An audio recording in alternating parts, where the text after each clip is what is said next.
Welcome back to Continuing the Conversation, where we bring you authentic AI insights. We've talked about how mastering communication is the foundation of AI success. Today, we're tackling something that makes AI fundamentally different from anything you've ever worked with before. Remember, AI isn't a tool, it's a thinking partner that never stops evolving. Your microwave works the same way it did 5 years ago. Your washing machine hasn't really learned anything new. Even your iPhone. Sure, it gets updates, but it isn't growing with you. But AI? AI is like having a brilliant partner who levels up week after week, pulling you forward with it. And if you're not growing too, that partner will eventually outpace you. This isn't just about learning AI, it's about becoming a lifelong learner in an age of exponential change. I'm your host, Chelene Martin, AI enthusiast, business strategist, and co-founder of Revenue Pulse Advisors. My mission? Making AI practical, powerful, and personal for real people in real life. Joining me today is Rob, the CEO of CharmIQ. Rob, are you ready to talk about why learning with AI never actually ends? All right. So, Rob, help people understand why AI is fundamentally different from everything else they've ever learned and why it's not something you just master once and coast like Excel or using email or even using your washing machine, but instead a partner that keeps evolving alongside of us. Let's start with just the pace of change. We have three major providers these days. If we just look at the Googles, the Anthropics, and the OpenAIs, even if they were to release once a quarter each, that means that we're still getting 3 every month, right? Because there's 3 in per whatever. So we're all using these different tools and they're all evolving just in terms of like new versions of them coming out. Normally, I remember back when I was a kid, I was actually just telling a young folk the other day about how we would have to send in the mail and wait 6 to 8 weeks for the CD or the disc or the book to come back through the mail. Updates were done yearly at best. So for those of us with as much or as little gray hair left as I have, the world moves much, much faster as it does ever before. Not only is the technology itself improving and changing, but the way that you use the tool, specifically the amount of information that you provide it, the context that you have with it, the amount of information that you exchange with it, it actually regulates how it responds back to you. You've seen all the prompts about, explain this to me as if I was a 6-year-old or something like that. Right. But you can go all the way up and down that spectrum. And there's no world in which you go to your microwave, even though I will admit there's times where I really wish there was the dumb button on the thing. Yeah, I right. just want on. I'll open the door when I'm done.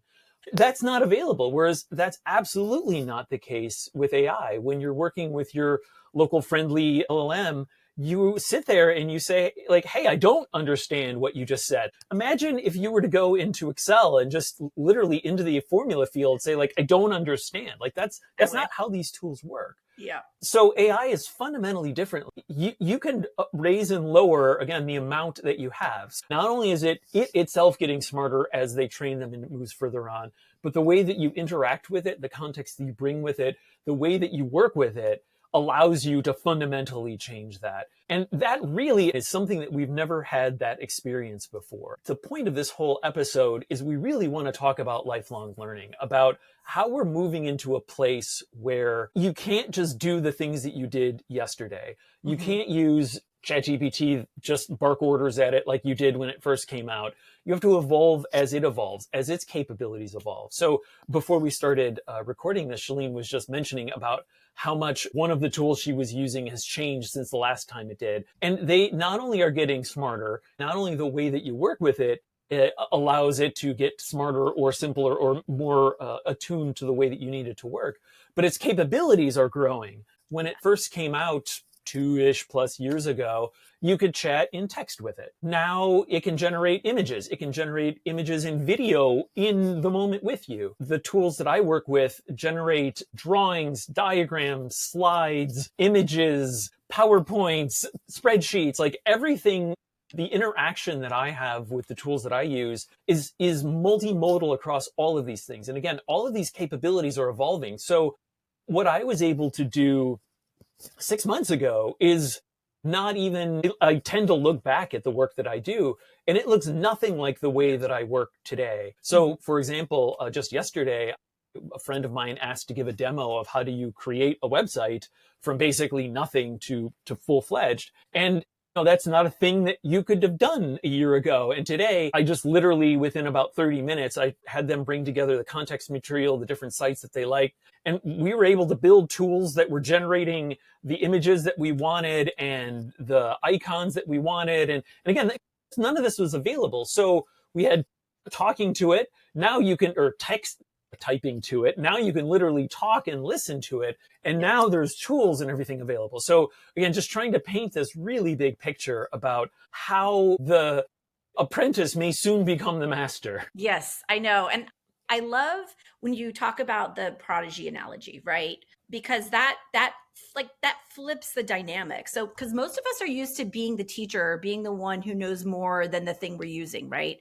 But with AI, our partner is learning right alongside of us and most of the time ahead of us, right? And that can be exciting. And honestly, for me, a little bit intimidating, right? So for the audience and even for myself, how do we build that kind of what you mentioned previously, that lifelong learning mindset that keeps us growing with our AI partner instead of being left behind? Because I know for myself, and like you mentioned, it was a really simple thing. Last week, we talked about all the changes from OpenAI and all the advancements. And over the weekend, I had a rack of lamb that I had to use. So I just quickly grabbed my phone and said, hey, I need a recipe for rack of lamb. And these are the ingredients I have, so help a sister out. Well, not only did she give me all these great recipe ideas, but beautiful photos, right? That were in the stream. And I was like, whoa, girl, like this is new. And I'm like, oh, is this a new feature?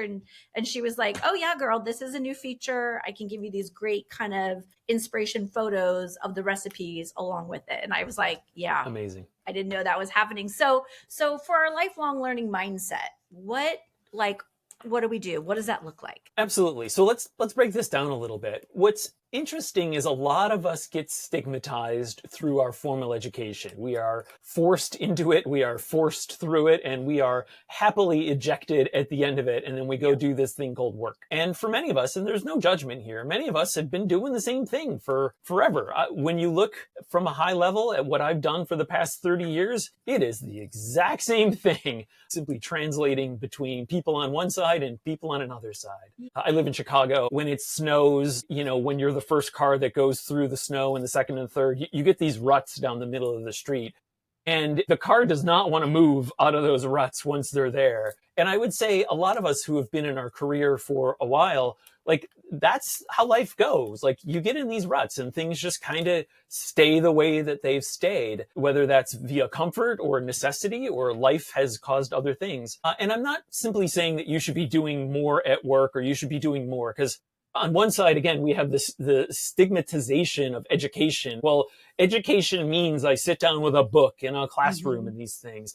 And on the other side, that I have to do more, that everything else. And we're definitely not talking about those two. We want to talk about the piece in the middle. We want to talk about all of the different facets, the curiosities, the wonder and just the looking at these things and the step back and just simply go, well, what could I do with these tools? What's possible? Yeah. So the whole premise behind lifelong learning is really just that. It's the idea of the fact that we don't ever have to stop learning. We can continue to nurture this kind of a growth mindset. And with everything, so I will give my personal examples about exercise. I hate the fact that I've worked out for forever in my life, and you don't get a freebie. You can't take a year off. You can't take a month off. I get a little chub the second that I stop working out. And I always use the same kind of idea. Sure, your brain is not a muscle, but it works exactly the same way. The best thing for your brain and your body is to keep exercising, whether that's mentally or physically. Yeah. And it's to not do the same repetitive exercise all the time.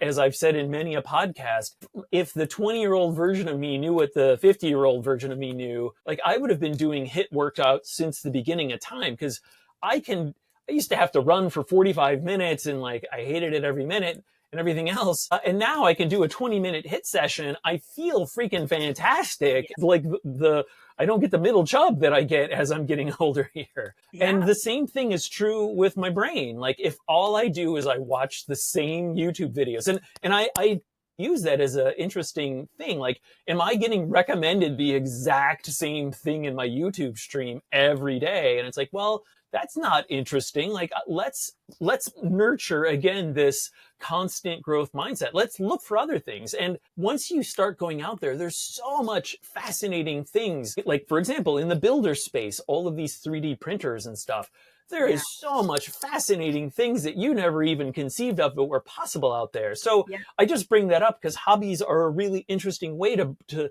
get out of those ruts and to slowly turn the car and like start to get new things in there. So again, when we say lifelong learning, don't think about school, don't think about going back for another degree, which if that's your thing, then of course go do that. But for the majority of us, like we neither have the time nor the inclination and sometimes the monetary side to make that happen. So find hobbies, find a new thing to do.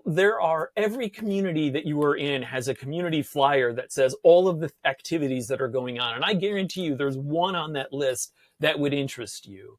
Oh, for sure. Just as a quick example, I was recently on a cruise and I saw so many older folks playing different card games that I'd never seen before. And like, that's part of learning. Learn new games, learn different ways to enjoy yourself. I think, but one thing, because you just sparked something I want to share with the audience. I don't know how many people have heard of this game. There's this game called Mahjong. It's a very old game. People have played it for centuries. It's very old. And my pickleball group is like, we're mastering pickleball. Let's do something new. So we have this Mahjong group. And I was like, I literally came to Charm, opened up a document and said, I have to learn this game. Everyone said it's really hard. I need a Mahjong tutor. And that's how I started that new game. And that was about 2 months ago. And I will not say I have mastered Mahjong because I don't think I'll live long enough to do that. But boy, did I speed up my learning curve compared to the group I was with. And they were like, how do you know all these rules? How do you know all these kind of like cheat codes to like get the game to make sense? And I said, I hired a tutor. And it was, and now I'm sharing all of my tutoring via CharmIQ, but that even using AI when it isn't learning about AI, it's learning about something new, using the platform to get me started and get me confident. That is a brilliant statement. I obviously should have tied those two things together, which is we started with AI and I went off, and I'm always so worried that people just get that feeling about school and like all those things that happen again. Mm-hmm. But you're exactly right, which is what's so amazing about having your AI companion with you is that you can, whatever new topic you're interested in, you can create a specialist in that area to really help you along and just help you learn the ins and outs. And for those of us, like Chelene just said, that like are with a peer group, like, and not to say that you want to be better than everyone else, but it's exciting when like you're not fighting with like the learning process, that you feel enabled with the learning process. Yeah, like the non-formal stuff, like the school stuff, and some people love it. It's very formal, but the non-formal learning, right? That for me is where I really grow and learn the most. And I feel like the AI platforms can be both formal and non-formal, right? Absolutely. Yeah. Yeah, whichever itch you need to scratch, whether you're much more bottom up or whether you're top down, experience driven or whatever. And again, what's crazy about these platforms now is based on the type of game or whatever, they can just literally instantiate the game in front of you and can literally show you the moves. And it's just like, this is mind blowing that this is even possible. Yes. And I love that it isn't just about skills, this like lifelong learning approach or thought. It's not just about like learning new skills. It's about staying sharp, right? Yes. The muscle, I often refer to my brain as a muscle because I feel like the more I sharpen it, the more I use it. It's about staying sharp. And one of the best parts of working with AI, in my personal opinion, as a partner, is that it constantly invites me to stay curious, right? And keep my brain flexible. And it makes me a braver learner. And so that's why I've incorporated it not only into my personal life, but my professional life and the different roles that I play in my life, whether it's a pickleball player or a mahjong or a mom or whatever it might be. So how does nurturing that curiosity contribute to the mental agility and personal growth from your perspective? I'll just just before I answer that, I just want to say like that this is why we love having you, Chelene, like with us on this show, is specifically because the notion of a braver learner is so true. Like you're never going to hear that out of me. Like I believe that statement to be true, but that's just not in my DNA to like think that those two words together. So again, thank you, Chelene, for like literally those two words, because that's what this does. It does. When you are in an environment in which you are not judged and you are not worried about your performance and other things, and you can sit down with your dudes, as I like to call them, and just say, look, I don't get it. You explained it to me now 13 times. Like, I don't get it. Like, just explain it to me. And to be that brave learner, you have to make those first steps, and then you become more okay. And what's great is, like everything else, and I remember the first time that I told my partner this, but learning is actually a skill. And it's not like learning Mahjong or like learning backgammon. It's like literally, how do you learn to learn? Like, what is your process whereby? And I think that that's what everyone gets out of practice on. So this notion of the sharpness and everything you say, it's not, I would personally say that it's not like, there's no magic to it. You're not like literally sharpening a knife. What's happening is you're actually you're building these meta skills around the skill. So if you only learn one thing, that's fine. And congrats. And we absolutely are there behind you. But if you're learning like 6 or 7 things, what you're actually learning is you're learning how to learn. And that way, when the next thing comes along, that's where you feel sharper. I'll just say, like, you're not smarter or anything else. Like, you've literally just built up those skills. So to me, learning how to learn is like, if you learn one thing, you're just like literally learning that skill. But when you try to learn many, many things, you're learning how you learn as you're going through this. That's the important piece. That's the sharpness that comes in. And again, that requires you to be curious about a whole bunch of things. Like, you're not going to learn it, and you're not going to learn it well or even enjoy learning it if you're not curious about it, if it doesn't tickle you in a certain way, or if that's not an itch that you want to scratch. So don't force yourself to learn things you don't want to learn. Find the things that make you interested and happy, and like keep going along with those. And the more you learn, the sharper you'll be, the braver learner you will be. Yeah, I think that's so true. And I see that a lot in my kids, right? I see it a lot in June is in a high math this year. She's in 7th grade. And she was really worried about it because she loves getting straight A's. And she was worried if she leveled up in math, which is not her strong suit, that she wouldn't maintain that straight A average. And I told her not to worry about the grade, just to do her best. But she does work with her charm, specifically her math tutor, on a daily basis. And I get to hear that interaction. And it's interesting because her tutor in charm learns how she learns. And she does like the praise and the encouragement and the confidence. So as she's working through problems, I can hear it. In the beginning, it's very detailed. There's a lot of hand holding and explanation. And then the next one, she'll say, I want to take a shot at this. I want to do it. And let me know if I did it correctly. And by the end of her session, she's working through all the problems, and AI is just there cheering her on and letting her know what a great job she's done. But the AI learns how she learns and learns what's important to June. So it's very different than the experience that the math tutor has with Charlie.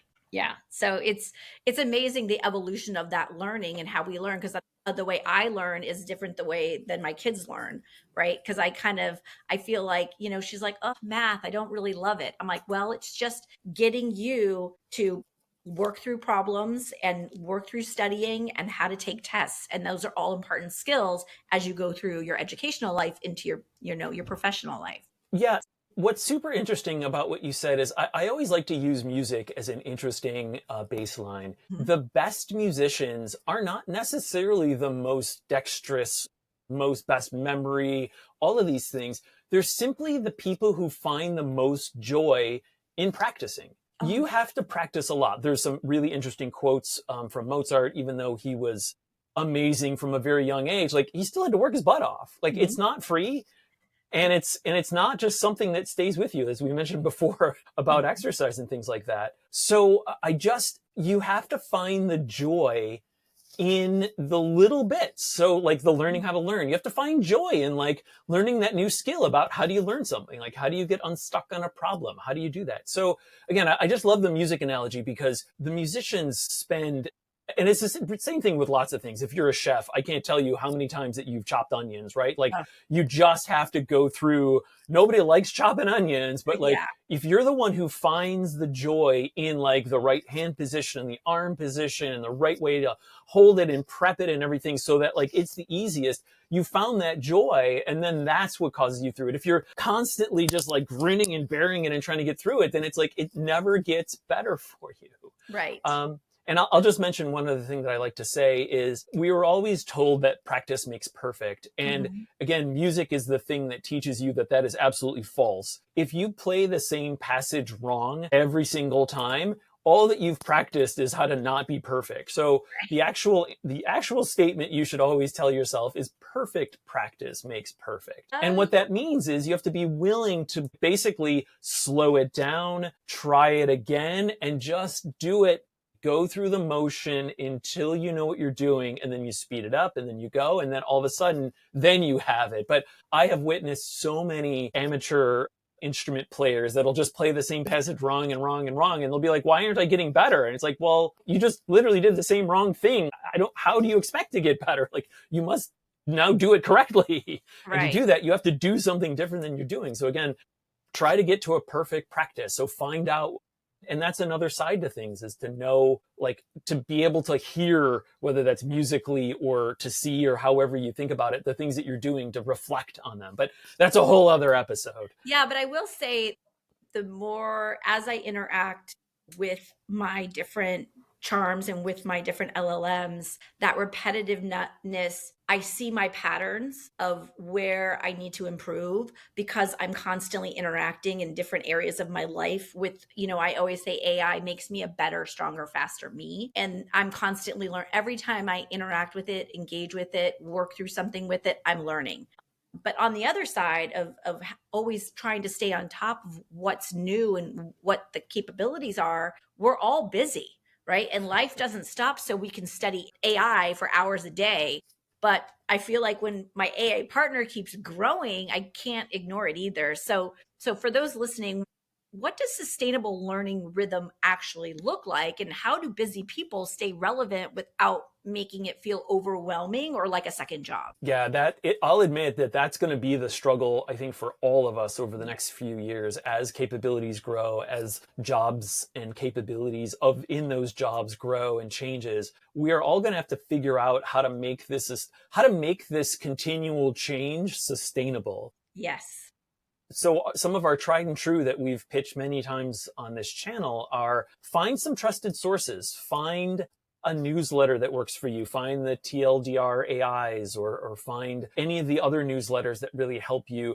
Filter out the ones that you don't like. I've noticed that basically 4 of them that I have now are exactly the same. So I don't Same, need to yeah. read the same thing 4 times. So turn some of them off, try to find another one. So going back to the whole Google thing, there used to be a whole thing back years ago where you would use a chunk of Friday to basically do something new, try a different tool that you hadn't tried before with your job. So you dedicate that time to explicitly try to do something in a way that you haven't done it before, use a tool that you haven't tried before, or just try a technique in a different way than you've never done before. Like, actually focus on the task rather than getting the task done. Focus on the process of the task. And again, this is all about that curiosity. And what's great again is AI is a great companion to come up with a list of things to just be like, look, I don't know what I should try this week. There's many a podcast and many a YouTuber that I follow that are constantly like asking the audience for like, what should we do next? And it's interesting because of course they could also ask AI and try to get some ideas through those things.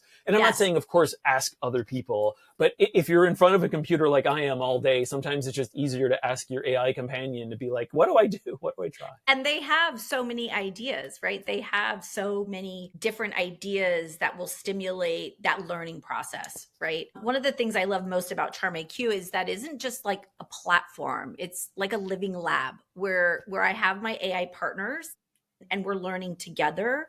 And it's all there and organized, right? And so instead of just chasing random tutorials, because I've gone down that rabbit hole on YouTube and I get halfway through it and I'm like, this is junk. Like, Yes. this is not helping. And then I find other ones that are like gems, right? But in Charm, I can build my own context. I can grow my own knowledge base over time and work with different charms and different LLMs to really stretch the capabilities, because they all are different. They all have different capabilities, and it's one platform. I don't have to log in and log out and go here and go there. So maybe you can talk to the audience a little bit about how CharmIQ supports this like lifelong learning partnership with AI. Totally. So thank you for the CharmIQ tie-in. I am always the worst self-promoter. What I have found, the reason I personally built the platform was that I effectively wanted a second brain. I know that as I get older, I both have more accumulated knowledge and I will have less of an ability to cycle through all of that accumulated knowledge. So I make it an active process for me to take my ideas and my thoughts, and I just basically jot them down all over the place. Sometimes I go through with them and detail them out, and sometimes I don't. And what's amazing now is when you have your document search buddies that can effectively go through all of your corpus of information and come back. I'll just, on some of my random Fridays, I'll just have my dude go through and I'll be like, what haven't I talked about in a while? Or what interesting thing haven't I delved into? And they'll go through my now almost 3 years of backlog of all of the ideas that I've had, and they'll turn up some really interesting ideas that I personally have grown as just by going through these cycles of things, and I'll have new ideas that I can contribute to it. And again, the models are also improving such that they are better than when I would have entered things in there. I'd actually did that the other day. I was looking at some of the GPT 3.5 responses that I had gotten from my dudes, and now I look at the difference between where we are now, and it's incredible. So just like that learning process has really been amazing. And as Chelene said, you define your context, you bring your charms with you. So as we've mentioned in previous videos, one of the almost bummer parts is we may not have access to some of the older models to like play with them again. So some of that's unfortunately lost. But if you do have your conversations or your work that you've done with them from the past, you can at least review them in that way. Yes, for sure. And yeah, I would just say again, because I have so much of my life built now within and captured within the tool, whether they're visual ideas, some ideas I have in music and science and literature and all these other places. And it can actually look across those. Like in my own brain, I really bucket these things in different ways. And what's really amazing is it will find and help me find connections across all of them. It'll be like, hey, you were talking about a very similar thing over here. And I'll just be like, what are you talking about? My brain does not, like, it thinks in these little silos. And it was just like, holy crap, that's a thing. So it really stimulates my brain, the fact that I can have basically my personal assistant helping me think through all of these ideas. And again, this is growing with me because as I come up with new ideas, those ideas get molded and melded with my old ideas and they build up a whole new thing. And I constantly am challenging myself to think of new ways to like express these ideas and to bring them to life. Yeah, I couldn't agree with you more. I recently really got into learning about peptides, right? And it's a very complicated process. It's very biology and science, and I felt very overwhelmed. And so I just started with the basics. And I said, we obviously will say, like, explain it to me like I know nothing about peptides, what it is. And so each week on Friday, I spend just 1 hour digging deep into what these amazing amino acids and molecules are and studies behind them. And what felt very overwhelming for me at first, my charms and my AI partner knows how I learn and how I speak and what I can relate to. So it's not highly scientific and medical. It's more how adaptable it is in real life. So it made something that I was very intimidated by, but very excited to learn, into something very practical. And so for that, it even makes learning things that I'm not super confident in or maybe feeling overwhelmed about very easy. That's an incredible use case. I personally use that one so often. I love to learn different things in different fields. And again, one of the interesting things that I'm spending a little bit more time on now, although I don't yet have one because I don't have the space, but is in the 3D printing space, and just learning about all the different types of materials that you can print both on and in. And I wanted to know a little bit deeper. So, I'd grabbed some literature, and I had no first principles on any of this stuff. So Yeah. to have my dude help me break that down, and getting back, like, it really made me a braver learner in this space, because I came empowered with just enough to be dangerous in these areas. So like, I could now go to a more advanced topic on it and really kind of understand it. So yeah, again, to me, given the fact that I'm constantly in this lifelong learning space, it's hard to not be and think about a world where I'm not doing that. So if anything, I'm hoping we're encouraging folks to like get out there and be brave and be curious and be interested and excited. Yeah. And when they say like do your own research, Charm is the first place I go to do that. Like if I hear something or I see something on YouTube or Instagram or, many of the awesome people I follow, and I'm like, whoa, what does that even mean? Or I don't even understand anything he said. I just take it, put it into Charm and say, explain this to me in Chelene speak, and how does it relate to me? And it's important for all of us to be doing our own research, but really what we're doing is our own learning. And if you need to make time for it, Fridays are great days, Mondays are great days. It really sets the tone for the week. And CharmIQ is the platform that I turn to for all of these deep learnings. And I love the way it's organized, and I love the way I can go back to it. And I love the fact that I have all the top LLMs at my disposal, like for their input and for their view on it. So Rob, this conversation captures exactly why working with AI isn't just about mastering a tool. It's about growing with a partner, and one that challenges you and stretches you and amplifies what you can do. So for everyone listening, you don't need to become an expert overnight. You don't need to be overwhelmed. You just need to embrace the ongoing relationship with your AI partner. So if you haven't even gotten started or you've just dabbled in ChatGPT, it's never too late. Right? Your AI partner is there for you to keep showing up, to learn, to experiment, and to get curious. And to one thing that's super important when you're learning something new is you're never judged. There are no stupid questions, right? And that's the beauty of it. There is no judgment like in the classroom. So the rhythm of formal and non-formal and informal learning will serve you way beyond just learning about AI. It'll serve you in your life and your relationships. It'll keep you sharp, adaptable, and future ready in every part of your life. So links to CharmIQ and past conversations are below. And of course, we would love to hear from you. Please comment, like, and share. And Rob, thank you as always for continuing the conversation with me. Thanks, Thank you, everyone. Chelene. Yep. Bye. We'll see you next week. Bye.